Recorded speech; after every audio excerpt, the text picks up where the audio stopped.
I'm not sick. That's the first thing I told him. Straight up.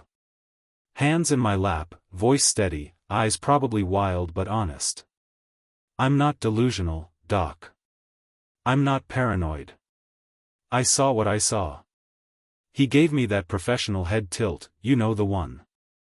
Like he's already flipping through his mental index of disorders while I'm sitting there, barely keeping my fists unclenched. I leaned forward, made sure he heard me the first time. My wife, Kamala, she's cheating on me. Not, I think, or maybe. No. She's doing it. She's just so damn good at it that proving it makes me look like the crazy one. That's why I'm here, sitting on this overpriced couch in your softly lit office, trying not to rip my hair out. He didn't blink. Just scribbled something in that little notebook of his like I'm Exhibit A in some research on midlife marital collapse. Oh, and the cherry on top. I didn't even come here on my own. No. My mother, God bless her old school, believe in the vows soul, practically shoved me through your front door. Said, and I quote, Peter, you're spiraling. Go talk to someone before you start thinking the mailman is plotting too. Spiraling. Right. Because heaven forbid a man who catches the woman he shares a mortgage and a marriage bed with whispering sweet nothings to someone else has the nerve to be upset. I laughed then. Bitter. The kind of laugh you let out when rage is already gone cold. Look, I'm not here to talk about childhood trauma or how my dad didn't hug me enough. I'm here because my wife plays the innocent saint while she lines up her next vacation with some guy whose cologne I can smell on our damn laundry. She's brilliant, really. Doesn't leave lipstick stains. Keeps her calendar clean. Always has a reason, book club, yoga, catching up with her sister who, by the way, lives in another state. Neat little lies tied up in satin bows. But I see through it. I see her. And it's driving me insane because I can't prove a thing. I shifted on the couch, felt that pulse in my temple that's been my loyal sidekick for months now. And you know what the kicker is, Doc? I used to trust her. Really trust her. Kamala and I, we were partners. Built everything together. But somewhere between the I love yous and the silent dinners, she switched gears. She got bored. Found new company. And now she's turned me into the paranoid husband stereotype.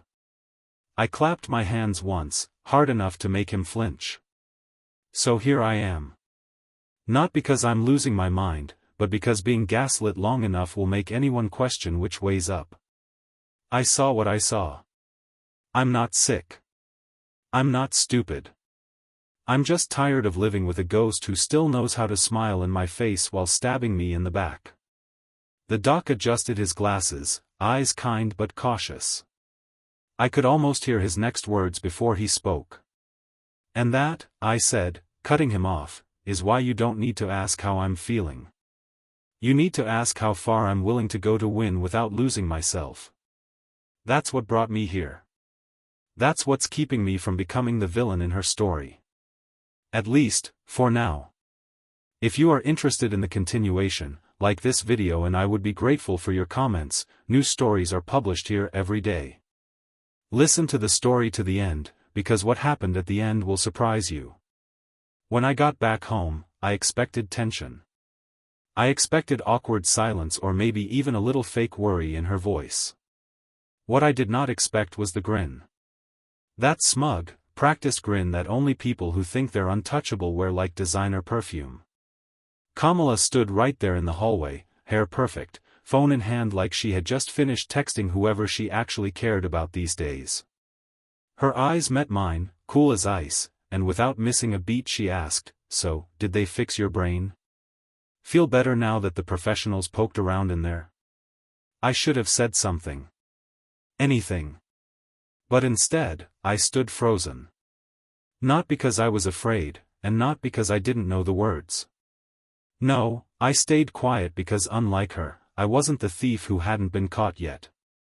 See, when you know you're innocent, you don't flail. You bide your time and wait for the moment that hits harder than words ever could. But deep down? Oh, I burned. My fists stayed clenched so tightly my nails left tiny crescents in my palms. I walked past her without replying. Just brushed by, left her in the hallway with her smugness and her questions that weren't questions. The days that followed were worse than any fight. Silence stretched like rubber bands ready to snap. She went about her routine flawlessly.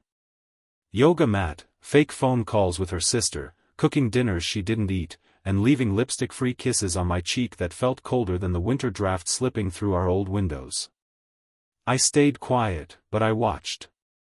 Watched everything. Logged her every movement mentally like a detective too tired for notebooks. I didn't sleep much, and when I did, I dreamed of pulling the curtain back and watching her lies scatter like roaches. And just when I thought I was regaining a sliver of control, fate decided to pile on. My parents called. Said they were in the neighborhood and would love to stop by. Family dinner, Peter, my mother said, voice full of that naive warmth only mothers can manage. Kamala always makes such a wonderful roast. Sure, Mom. She's just wonderful. Let's invite the circus to dinner. I didn't say no. Couldn't. That would raise more questions. So I plastered on the face. You know the one, tight smile, eyes dead, pretending this whole house wasn't built on rotten beams. They arrived Saturday afternoon, carrying homemade pies and enough blind optimism to power a small town. My mother hugged Kamala first, of course. She called her, my girl, like Kamala hadn't spent months rehearsing Betrayal like it was a TED Talk. Kamala played her part flawlessly too. Laughed at my dad's jokes, complimented my mom's hair, even suggested we play cards after dinner. Picture perfect. But I felt the tremor beneath the surface, like sitting in a room where everyone else hears music and you hear a ticking clock. Then came the moment. Right after dessert, while my mom was collecting plates and humming, Kamala wiped her mouth delicately and spoke like she was about to read the weather forecast. I might need to head back to my sister's for a while. She's been really sick lately. Poor thing doesn't have anyone else. I didn't even feel my heart race. No, this was colder. Sharper. Like a knife sliding between ribs instead of a hammer to the skull. I stared at her. Really stared. And she had the nerve to meet my eyes with that same sugary, innocent gleam. That was it. That was the breaking point. The dam snapped. My fork clattered against the plate so loudly the whole table jumped. My father raised his brow. My mother gasped, immediately rushing to Kamala's defense like a lawyer with her favorite client. Peter, she scolded. That's no way to react. She's just worried about her sister. I couldn't hold it anymore. I leaned forward, every syllable sharp enough to cut glass. Her sister? I said, voice steady but loaded. Really? That's the story? Again? Kamala's smile faltered, just a flicker, but enough. Yes, Peter, she said sweetly. What's wrong with you? What's wrong with me? I snapped back, louder this time. What's wrong with me is that I'm done sitting at this table listening to lies served with side dishes and fake concern. Her sister hasn't been sick a day in her life unless you count hungover Sundays and spa retreats. This isn't about helping family. This is about slipping away again to do whatever it is she does when I'm not supposed to ask questions. My mother looked horrified. My father stayed quiet. Kamala, however, looked angry. That polished facade started cracking, right there in front of the family portraits and half-eaten pie. You're paranoid, she said, cold now, venom slipping through her teeth. You need help. I almost laughed. The audacity of being accused of insanity by the queen of deception. No, I said quietly but firmly. I don't need help. I need honesty. Which clearly doesn't live in this house anymore. I couldn't do it anymore. The weight of pretending, of swallowing down the obvious, had stretched me thin until I could almost hear myself cracking from within. Every creak in the floorboards, every soft ping of her phone, every too-sweet smile felt like a slap. So when Kamala left that morning with her overnight bag, lips pressed into a tragic little pout and her eyes performing their usual theater, I didn't argue. I didn't stop her. In fact, I helped. Held the door. Waved goodbye. Played the part of the resigned fool so well that I'm pretty sure even the houseplants felt sorry for me. But inside? Inside I had already clocked out of the pity show and stepped directly into the role I should have embraced months ago. Strategist. That same afternoon, I called in sick for the first time in years. No half measures, no guilt. The business would survive a day without me. What I needed was clarity, and clarity was only going to be found down the same road Kamala thought she could vanish into unnoticed. I packed light. Change of clothes, water bottle, notebook already halfway filled with observations that read more like trial exhibits than musings. The drive was long, hours folding into one another as I passed highways and gas stations that felt oddly symbolic. All these years together and somehow, this was the road I was meant to take, alone, silent, driven by necessity rather than love. I didn't play music. I didn't make calls. I let the hum of the tires and the growing pressure behind my eyes be the soundtrack. By the time I hit her sister Maya's town, my pulse had gone from frantic to razor-sharp steady. It was late afternoon when I finally spotted Kamala's car, parked neatly outside Maya's beige suburban castle. So typical. Perfect siding, wind chimes tinkling gently, and not a single sign that anything inside was twisted. I didn't get out right away. No, I stayed back a few houses, angled just right so I could see without being seen. She rang the doorbell. Maya answered, arms outstretched, pulling Kamala into one of those sisterly embraces that belong on greeting cards. If I hadn't seen behind the curtain already, I might have believed it. They stood there talking too long for my liking, heads leaned close, words flowing like conspirators swapping notes before a heist.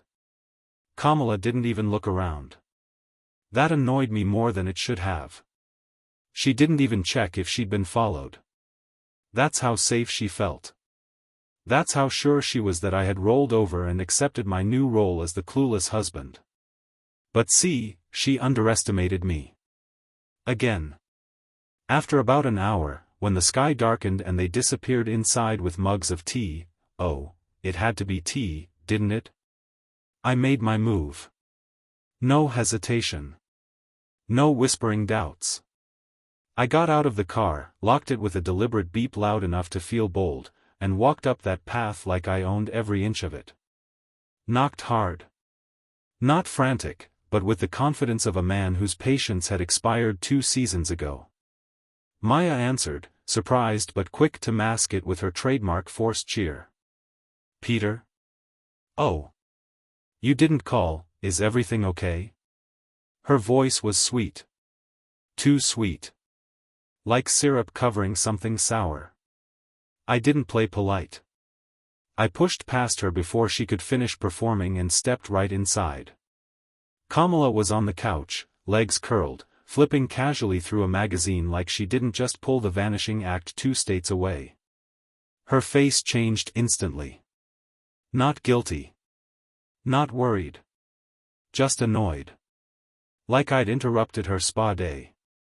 Peter, what are you doing here? She asked, voice sharp but low, as if the walls could gossip.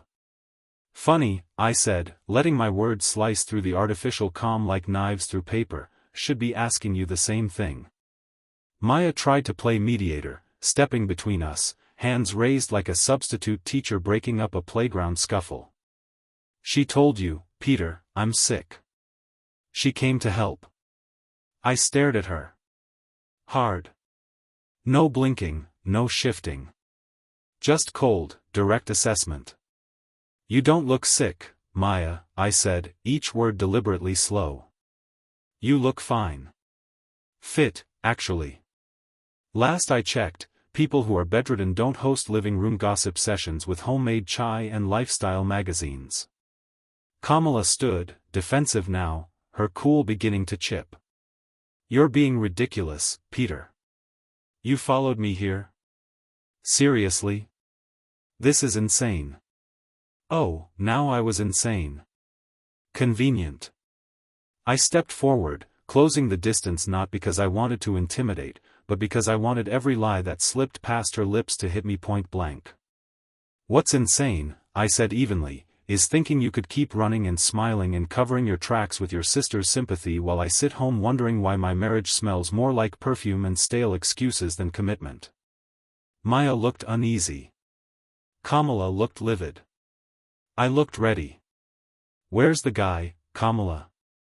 I asked, finally tossing politeness into the furnace. Where's the one who makes you vanish for weekends, who makes you lie through your teeth, who makes helping your sister sound like a second job? Silence. Dead. Not even the fake concern humming from Maya could fill it. I knew I hit the target because Kamala did what people always do when cornered, she got angry. Anger meant fear. Fear meant the game was changing.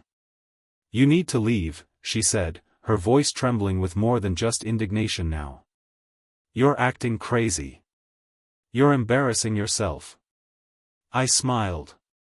Not with joy, but with the knowledge that I wasn't the one unraveling anymore. No, Kamala, I said softly, turning toward the door with deliberate ease, I'm just getting started.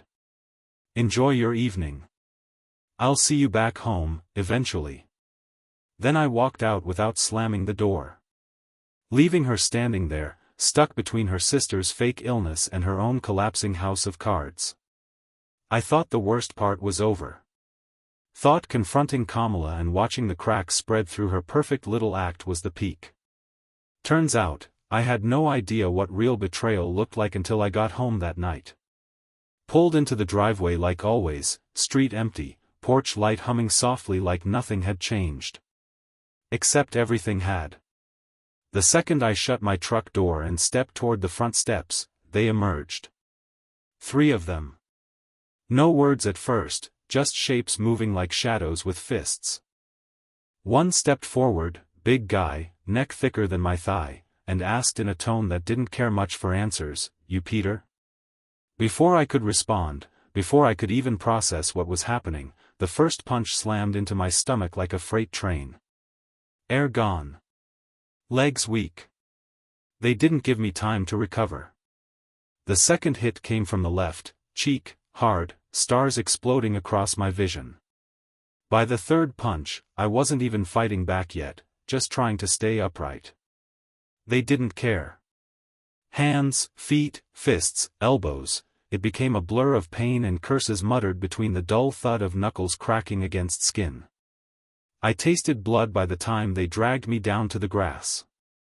One leaned in close while the others held me there, breath hot and words deliberate, like this was just business. Stay out of Kamala's life. She doesn't need you dragging her down anymore.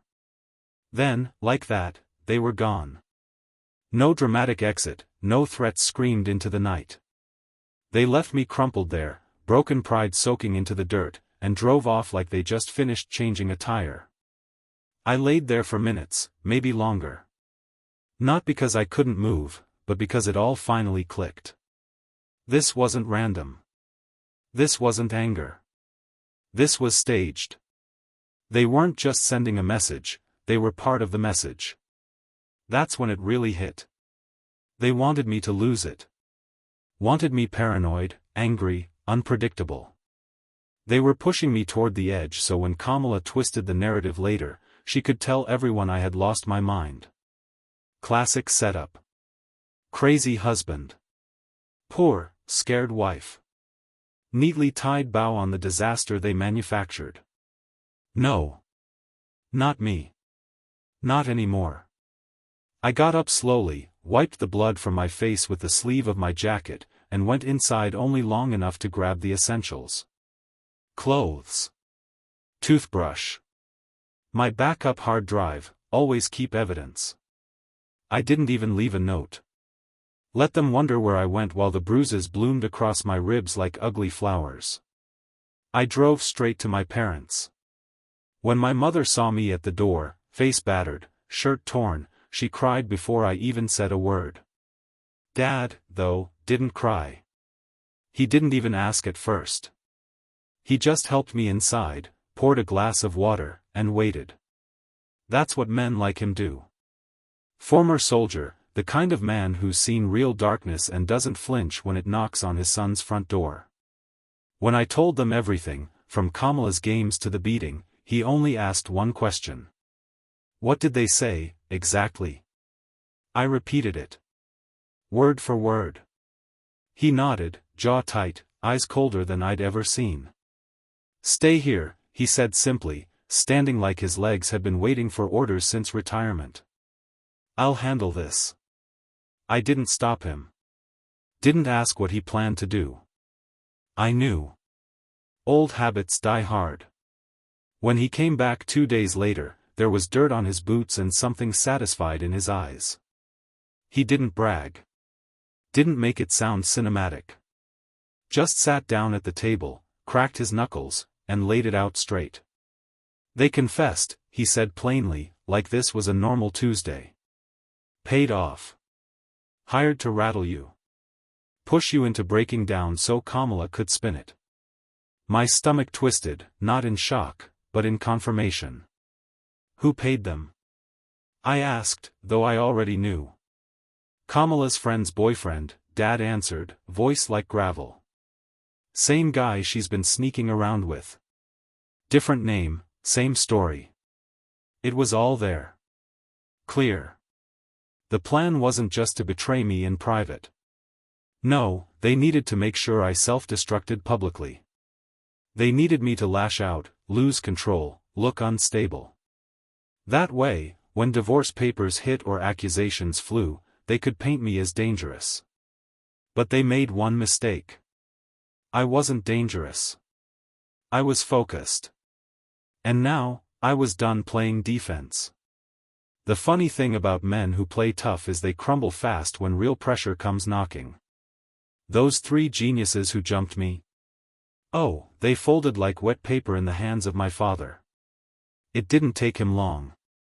1 visit. No yelling, no theatrics. Just that steady stare from a man who had once interrogated people who made these clowns look like mall cops. He sat them down, phone camera rolling, and asked simple questions with no room for escape. Within minutes, they spilled everything on video. No lawyers, no bravado. Just confessions, one after another, like school kids caught sneaking cigarettes behind the gym.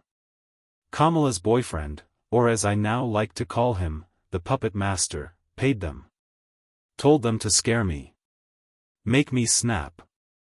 Make me look unstable so Kamala could exit clean. I watched the video back twice. No emotion, no anger.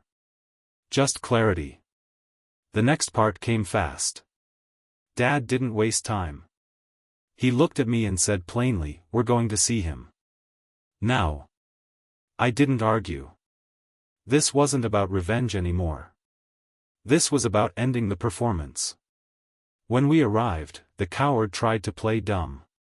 Said he didn't know who we were, said Kamala never mentioned me. His mouth ran faster than his common sense. Dad stayed calm, at first. Then he stepped forward and explained exactly how things were going to go. The tone alone knocked the smirk off that kid's face. He barely had time to process it before Dad's hand connected squarely with his jaw. I won't glorify it. There was no fight. Only punishment. When it was over, the boyfriend sat slumped against the wall, face swollen, minus several teeth that used to decorate his self-satisfied grin. He cried. Not for mercy, for fear. Dad made him say it all again, this time for my camera. Every plan. Every payment. Every lie. It was all there. All mine now. When we left, Dad only said, "You're not weak. You just played nice too long. No more." He was right. I spent that evening putting it all together, the confessions, the recordings, even old text messages Kamala didn't realize were still backed up. By morning, the file was so complete it could have won awards for documentary filmmaking. And Kamala? She didn't even bother to come home.